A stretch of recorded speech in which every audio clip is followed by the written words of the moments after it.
Hey, Coach, I'm so excited you found us on YouTube. Make sure you subscribe down below, hit the bell up above. That will take care of everything you need. Also, make sure you go down below and check out teachhoops.com for coaches who want to get better. If you're looking for resources, if you're looking for a one-stop shop, if you're looking for everything that will make you a better basketball coach, you can find it down below at teachhoops.com. Have a great day. Here we go. All right, welcome to High School Hoops. Coach, I'm gonna give a big shout out to our two sponsors. First of all, teachhoops.com for coaches who want to get better. It is the Netflix for basketball coaches, but it's better than Netflix. It's just better. Anyway, it's got everything you need to become a better basketball coach. Go over and check it out. I've got two kids in college. I don't want to work until I'm 97. If you like the podcast, if you like the stuff that we all put out, go over and join Teach Hoops. And then also go over and help out Dr. Dish. They are the best. Their customer service rocks. I'm just being real. There's a reason I've talked about them for like 3 years. They are great machines, great people. Go mention us and they'll give you $450 off. All right. So we're talking about blobs and slobs. So for the see, I never learned them as blobs and slobs. I learned them as side out of bounds plays and out of bounds plays or baseline out of bounds plays. Now I know that's what beat blobs are.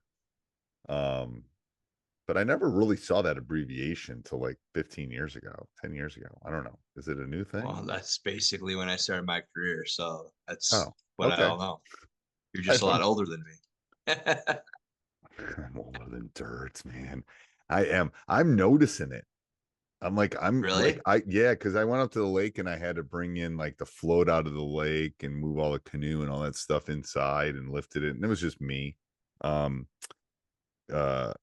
anyway, because my mom and dad can't get up. Anyway, that's a whole different story. I'll tell you that off the air. But so I didn't stretch and I had to lift stuff and I was hurting. I was hurting the next day. My back was hurting. So it tells me as I'm getting older, I got to stretch more, I got to lift more, I got to do some of that stuff just to anyway keep getting older at bay as long as I can keep it at bay. Anyway, I don't lack for energy, but I don't know. Only one body. All right, so blobs and slobs. What's your thought on So that? I really just want to keep this simple because we're still early in the season. What's your approach to installing baseline out of bounds plays and side out of bounds plays? Time allotted, mistakes you've made in the past. Just talking a little bit. Okay, I'm going to maybe ask you a 5-6 question minutes. before I'm going to ask you a question before I answer a Yeah. question. Yep. How many? Oh, Before January 1. Ooh, it got really quiet. See, dead silence is not good on a podcast. no, it's not. So I guess So- it's real though. We're smelling the wood I would burning. We're smelling the wood burning. I would say 3 to 4. Of each? Yes. No, 2 slobs maybe, and 3 to 4 out of bounds plays underneath. Maybe Yeah, one zone and maybe I'm 3 yeah, man to I'm man. less than 4 on slobs for our blobs for baseline out of bounds players. I'm usually at 3 by January. 3 good ones. For blobs, 3 For good blobs. ones For blobs. baseline, 3 baseline ones. Maybe I'll add a 4th, but In the same formation or different formations? Are you to different the point of choosing? Are you point of choosing your best stuff for the the problem is playoffs? Or are you still kind of? they're not as effective as they were 20 years ago because people just were over scouted now.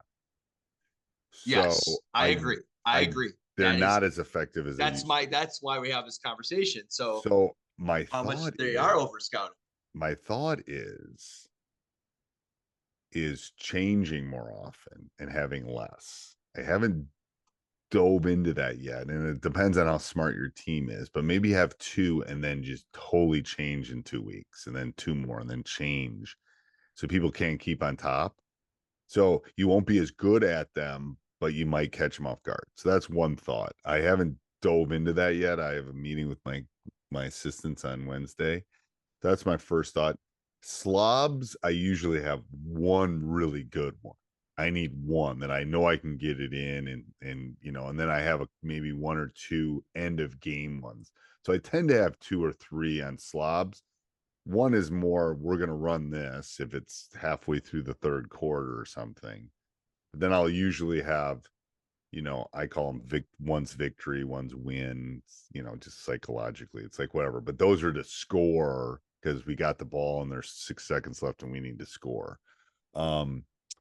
So that's where and the install, it goes back to like the install of a quick hitter, the install of an offense. I got to give it to them in multiple ways. I got to give them to them on paper. I got to have them diagram it. I got to show them. I got to video it. I got to have them walk through it because every kid's a little different. But I think the walkthrough is key. And then what you were saying before we jumped on with this one, it's like I usually know who I want to throw the ball in. But sometimes that person that throws the ball in has to be on the court because of foul trouble. So most of the time I'll have a coach throw the ball in initially when we're running it. So everyone's got to take a different spot. And then I'll grab the kid because we all have that kid. Like you're throwing it in every time. Sorry.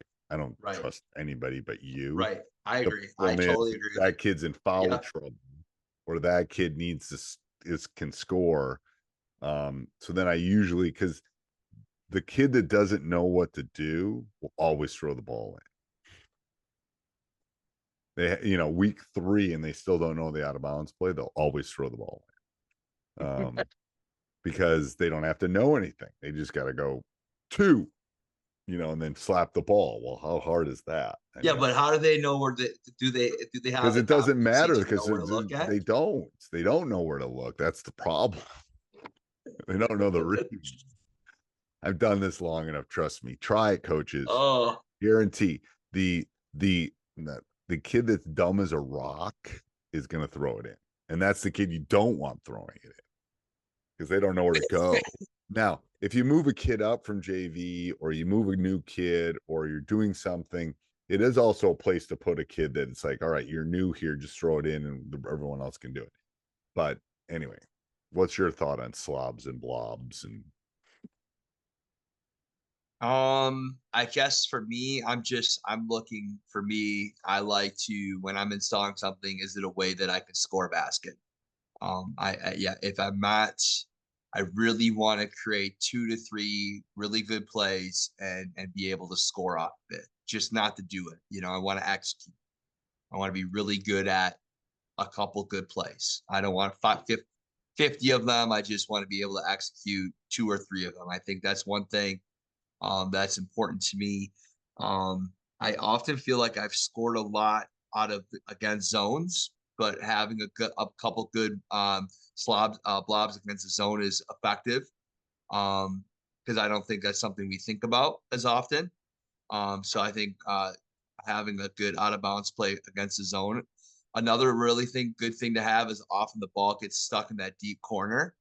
I think of having some type of play where you are in that deep corner is effective. Whether you have a variation of one of the 2 plays that or 2, 3 plays that you are already installing. I think the other thing is, like, so often I've noticed this in particular, even from the highest level, is making sure these players interchange spots. Because most of the time they all gravitate to that one spot. They'll learn one spot. And then if their 2 kids know the one spot, then you're toast. I know. And you're screwed. Yep.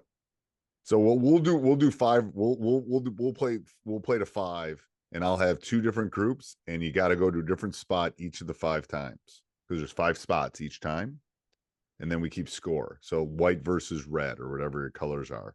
So if red gets to go 5 times, everyone, and they get to run one play, the same play over and over, because then they'll start learning reads too, and the cheats and all that kind of stuff defensively. And you got to go to a different spot each time. And the defenders have to go to a different spot each time if they're playing man. And the same thing, then white gets to do it. It works because then they can't cheat. So the last thing, Coach, I want you to touch on when installing is, I think we often believe that screening is the most effective way for out of bounds plays. And I remember watching one of your DVDs years ago that you did. I have stole this from you. Is I've had far more success by creating space and cutting, because if I have space to cut one way or the other, it's more effective. So And sometimes when counters, like installing, pretend like you're Yep. screening and then flip. It's telling yes. you. I know. So I'm not trying to like boost your ego, but I mean that is Thanks. like one thing that I remember that You can like watch that years ago. You can watch that video on teachhoops.com for coaches who want to But get I'm better. just saying, I'm telling you right now that is one thing that I have changed with out of bounds plays. I've always used to have the screener. Well, they could just switch on a screen, or they can Yeah. just do this or that. Like sometimes it's like overloading one side and having a 1v1 isolation to allow that athlete to go one way and then go the opposite direction. Like sometimes it's just simple things I that know. you can do are the most effective. It is. It's counters and simple. Keep it that we're gonna end with that. Keep it simple, coach. Keep it The simple. kick method. The kick method. Kick method. That's good. I like that. We're gonna use that. All right. Till next week. Hey, Coach, so glad you enjoyed the video. Subscribe and like before you leave. And also go over and check out teachhoops.com for coaches who want to get better. It's got everything and a roadmap for you to become a better basketball coach. So go over and check it out. And let's head back to the next video, wherever that would be.